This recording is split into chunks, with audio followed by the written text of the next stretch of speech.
This is breaking news from the Las Vegas Review-Journal, sponsored by Michael Gaughan's South Point Hotel, Casino, and Spa. Provide some updates regarding 3 initiatives I spoke about last time I was here. Before I provide those updates, I want to take a moment to share some encouraging news. Nevada administered close to 20% more COVID-19 vaccines than the national average during our last update. Let's keep this up. Vaccinating more people keeps people safe. Nevada was the first state to reinstate indoor masking in areas of substantial and high transmission regardless of vaccination status. We are now seeing a slowing of COVID-19 growth in our state. In fact, Nevada has had the second slowest COVID-19 growth in the nation over the past 2 weeks at 15%, compared to the national average of 118%. We know masks are an effective mitigation strategy and remain a critical tool to protect our healthcare system and slow the spread while we work to get more people vaccinated. As you may remember, a little more than a week and a half ago, I spoke about 3 areas the state is working on to help manage this pandemic and get shots in arms. First, I asked the medical advisors to look at vaccination requirements for all students attending in-person classes at our public colleges and universities under the Nevada System of Higher Education, NSHE. The MAT agreed with the unanimous recommendation from the NSHE COVID-19 Task Force to require vaccinations for students. While originally on the agenda for September 3rd, the Board of Health has called an emergency meeting to discuss this topic at the end of this week. To all of the higher ed students out there, if you have not yet done so, I want to encourage those who plan to return to in-person learning to get your COVID-19 vaccination before returning to campus. Additionally, I asked medical advisors for a vaccination recommendation regarding those who work with vulnerable populations. These recommendations will help guide conversations and actions we can take moving forward, and we are currently working with officials and partners to discuss and determine next steps. We will provide updates to explore policy options. The final topic I discussed in my last press conference, and the one I will be discussing in more detail today, was related to how we make large gatherings safer in Nevada. As we all know, Nevada is an incredible location for concerts, sporting events, and so much more. In fact, I would argue we are the best at those venues. That's great for residents and visitors, but can pose challenges during a pandemic. That's why public health officials have been working with event operators and partners to come up with options for hosting safer, large events. The first option is to continue following the current mask requirement that states that all persons in counties with substantial or high community transmission rates are required to wear face coverings while in public indoor spaces, regardless of vaccine status. You have to wear the mask regardless of vaccine status. The second option, which becomes effective with this new directive, number 49, provides a masking exception for large event operators that choose to require proof of vaccination for all attendees. Let me explain. If a large event venue chooses to require vaccination proof for all attendees, those that are fully vaccinated will be allowed to take their masks off. Partially vaccinated attendees may still attend, but they must wear their mask at the event. Additionally, children who are not eligible for vaccination due to their age may attend the event, but must wear a mask. In order to be eligible for this masking exception for fully vaccinated individuals at large indoor events, the following requirements must be met. The venue must have fixed seating capacity of 4,000 people or more. The event must require tickets or registration and be open only to those who have tickets or are registered. The event operator must maintain access control that effectively prevents unticketed or unauthorized persons from attending. Event operators must implement a method of verifying vaccination status that is accurate, effective, and reliable. Staff must be sufficient in number and adequately trained to implement this program. And again, event operators may choose to admit attendees who are only partially vaccinated, but those attendees must continue to wear a mask during the event. Event operators must have a system in place to distinguish attendees who are fully vaccinated from those who are only partially vaccinated, and must enforce the mask requirement for all attendees who are not fully vaccinated during the event. If someone fails to provide proof of COVID-19 vaccination, they must not be admitted. This gives an option for event organizers to choose between requiring masks indoors for all attendees, regardless of vaccination status, or making the choice to only allow vaccinated individuals into their events and letting the fully vaccinated take their masks off. I want to be clear.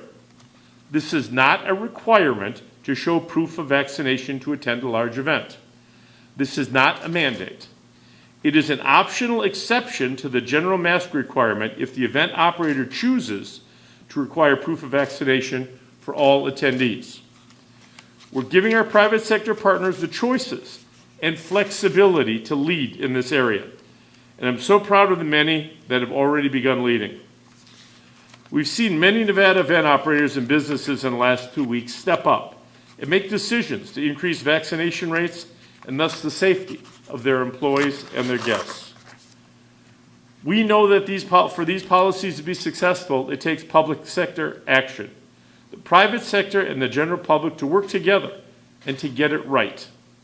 My goal with today's new policy choice is to provide the private sector more options that come with the reward for the public, the ability to take off their mask during a concert or game if and only if they are fully vaccinated.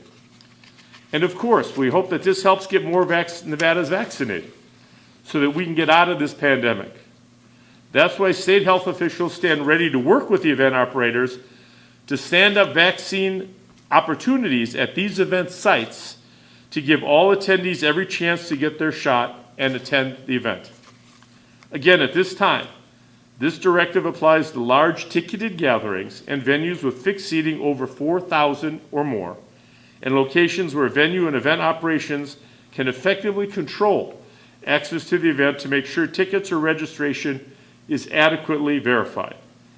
As has been the case since the start of the pandemic, a private entity or local government can always implement stronger mitigation strategies if they choose.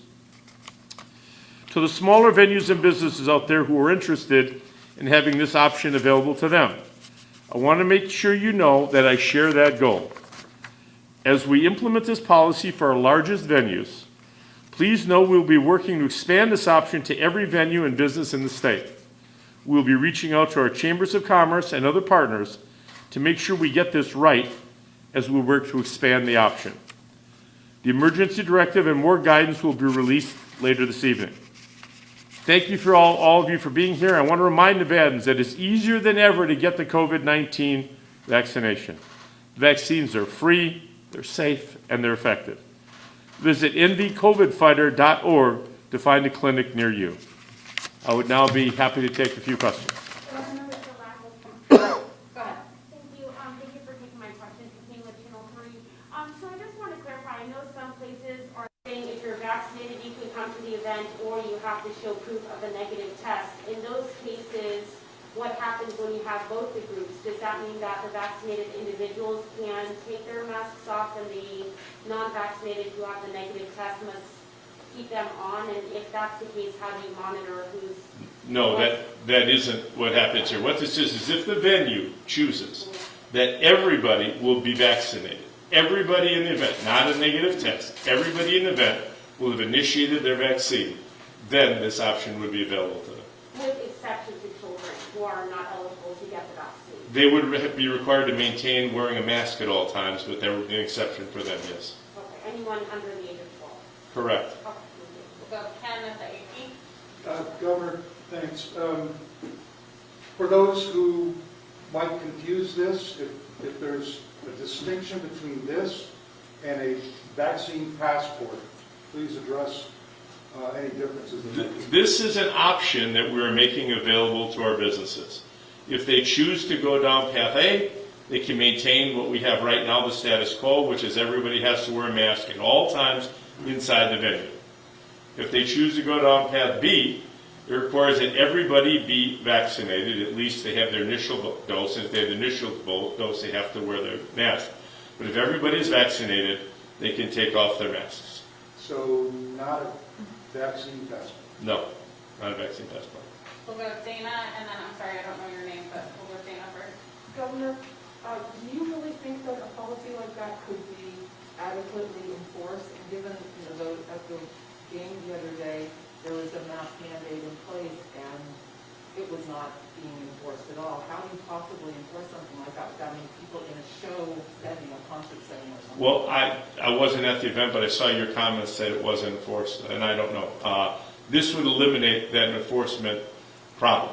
If everybody walking in through the turnstile has to prove that they're vaccinated, we won't have to wear masks. That's what's going to eliminate. Then they won't have to have hundreds of ushers walking around saying your mask is slipping, cover your nose, you don't have a mask on.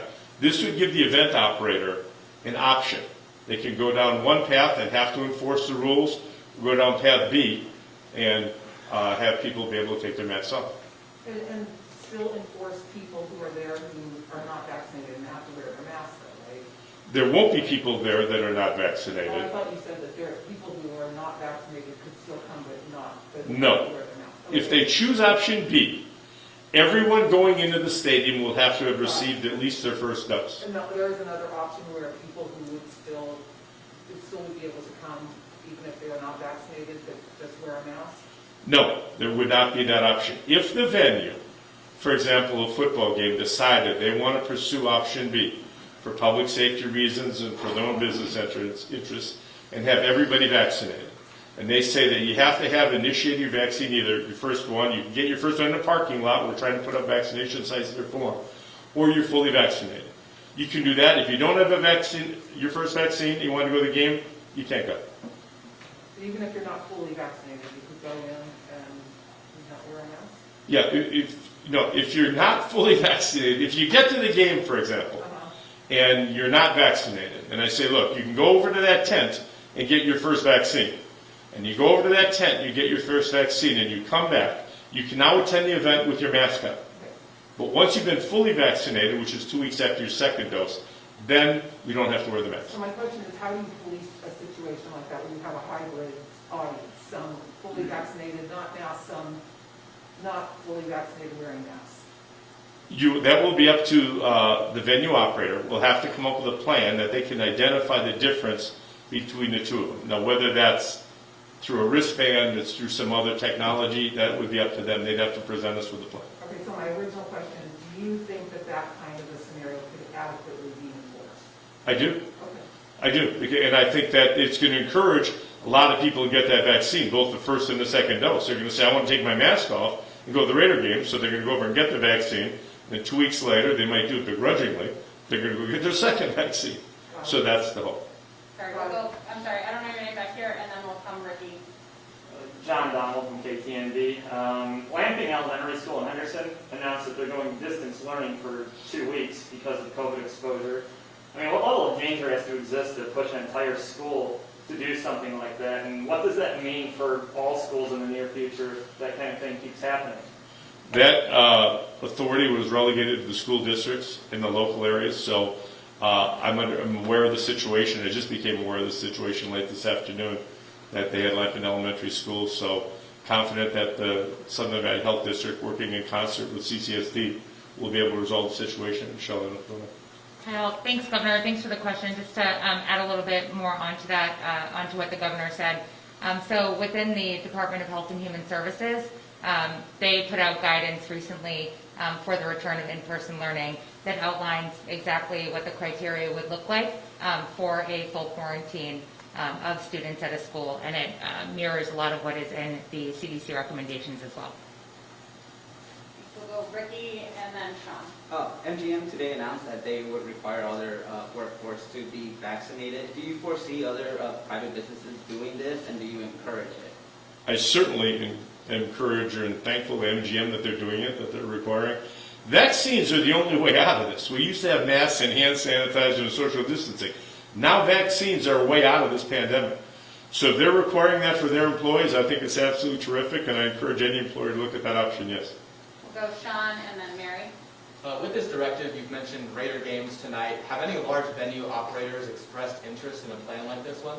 In developing the plan, we worked with our, the venue partners and with our health professionals to come up with a plan. We laid it out for them. They're going to be made aware of it, just as you're being made aware of it through the directive, and they're going to have to decide for themselves whether it's one of our colleges or universities, one of our professional teams, or a big concert. Were any specific operators involved in those conversations? No, we didn't have a. This was not developed, this plan, for one operator or one venue. This was operated to get kind of to what the point Dana was making. To be realistic, it's tough when you have, I don't care if it's 20,000 or 65,000, to have ushers or whomever saying, put your mask, regulating mask wearing. It's a very difficult situation. And those employees are abused significantly at that time. So we came up with an option that would work if the venue operator chooses to pursue it. I don't know what venue operators, if any, are going to choose to pursue it. I hope that they will, because one, it's going to really be able to increase our number of vaccines that we give out. And two, I think it'll be a great environment for people. Thanks, Sean. We'll go Mary and then we'll come over here. So if a private venue said, no, we would just like to require everybody to be vaccinated, would that be okay? If a private venue, as in a small One of business, these large venues said, we'd just like everybody to be vaccinated, we don't want them to be able to take off their masks. Sorry, I wasn't clear. yeah, if a private venue can put any restrictions they want in place, if a restaurant or a store or whomever says we want every customer coming in here to be vaccinated and wear a mask, they can still do that. We'll come to the Mary. Governor Alexander Zapata from Univision, how private entities can face the problem that we're having with a fake vaccines card in the country? Well, using a fake or a false vaccine card is a crime. We're going to have to work with our local law enforcement, the Attorney General's office, to make sure. This wasn't set up to encourage people to try to circumvent the law like kids did when they were 21 or 18 to try to get a fake ID to get into a dance club.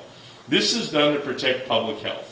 And we're trying to accommodate the situation for venues, and hopefully people will take it in the spirit it's intended. But they have a way to check that with the authorities.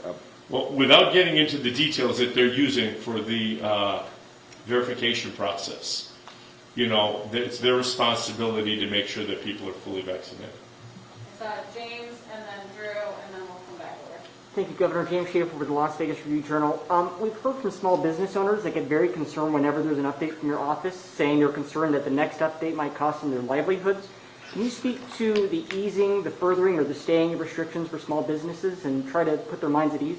Yeah, we've done everything we possibly can to make give people as much notice as we possibly can about these things, to make it easier for all businesses, small businesses, large businesses, and individual families to succeed and to be comfortable and at the same time feel safe. That's what's behind this.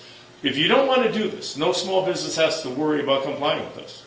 If you do want to take the advantage and you've got a venue of 4,000 people or more, you can take advantage of it. And we'd like to expand this to more businesses. But this isn't a mandate. It's not a requirement. It's not rolling anything back. We're trying to open up our economy more and getting more people working. And this policy is directed towards doing just that. Come over Drew and then back to Tiffany. Governor, at this point, if, say, a regular business wanted to have a vaccine mandate, and they say they have some way to show proof of that of people that come in, could they enact this too? Or Sure.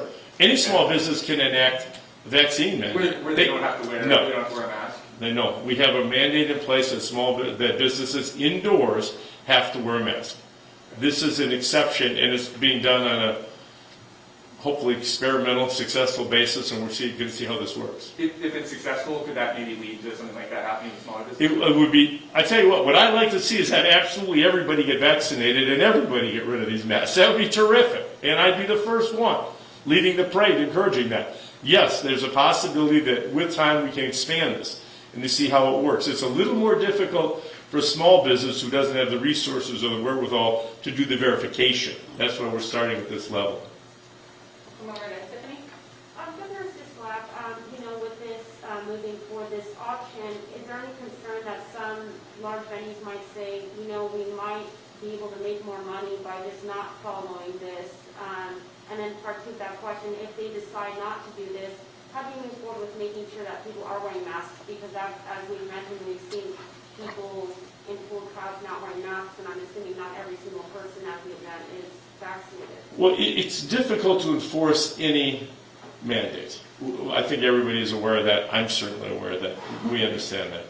The large venues that are sporting events or concerts that get people excited and, make it more difficult to enforce these events.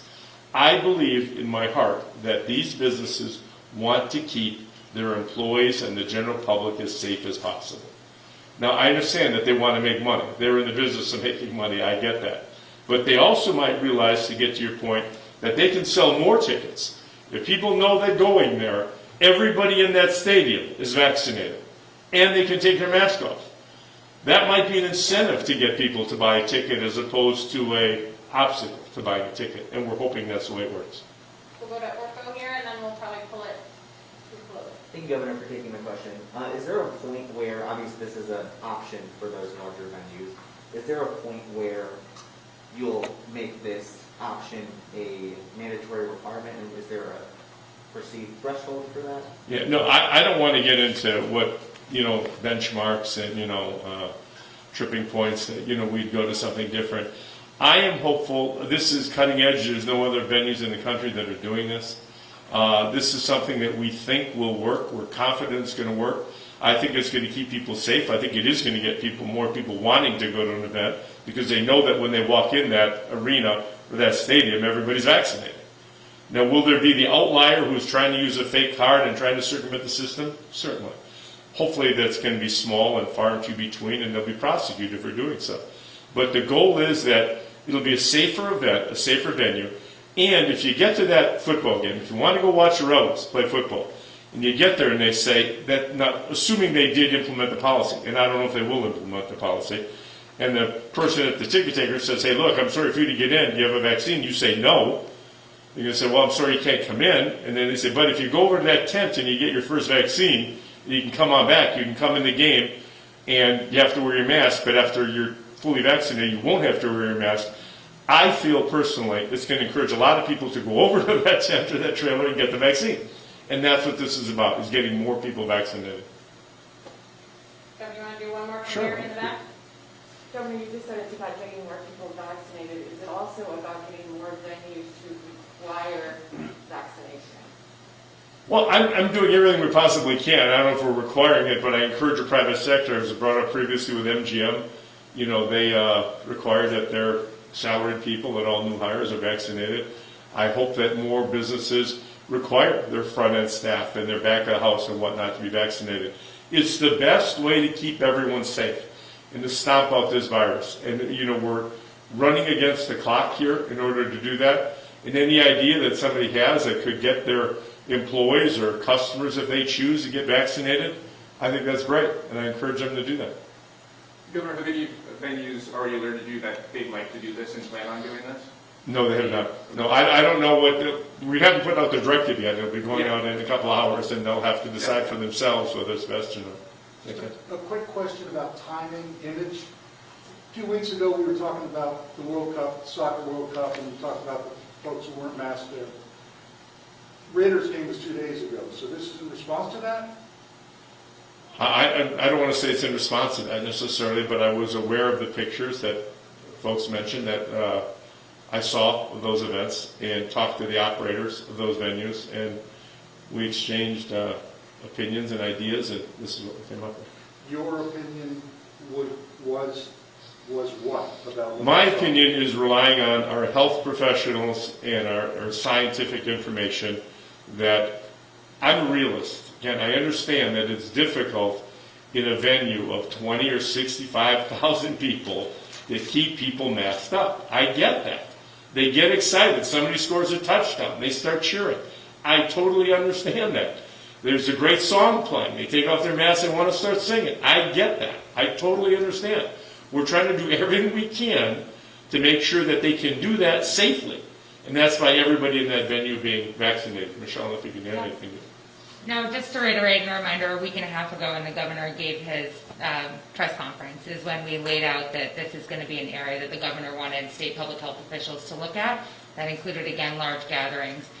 So really that was the precipice for beginning to explore. Of course, throughout the pandemic, we are always exploring ways to keep people safe while also striking that balance between protecting public health and also our very fragile economy and the jobs that we've managed to recover through the governor's leadership. Governor Sisolak, just to follow up, and we have been seeing some breakthrough cases, and some people argue that people who are vaccinated can also still test positive. Is it safe to say, hey, we can still take our masks off, not knowing if there's still someone in there who's vaccinated and is positive and may not be showing any symptoms? There are breakthrough cases. You're absolutely right. Nobody is denying that. But I think it's also clear that the number of breakthrough cases are nowhere near. They're a relatively small portion. I want to emphasize that because they would, if a venue chose to take advantage of this, that does not mean that you can't wear your mask when you go inside of there. If you would feel more comfortable, even though they might be totally, if they say it's a vaccinated venue and everybody got vaccinated, if you as an individual choose to go to that game or that concert and wear your mask, you're free to do so. That's a choice you can make. Thank you, everyone, for coming out. We'll have some more guidance that we'll send out to you this evening. Thanks, everybody. Thank you. You've been watching breaking news from the Las Vegas Review-Journal, sponsored by Michael Gaughan's South Point Hotel, Casino, and Spa.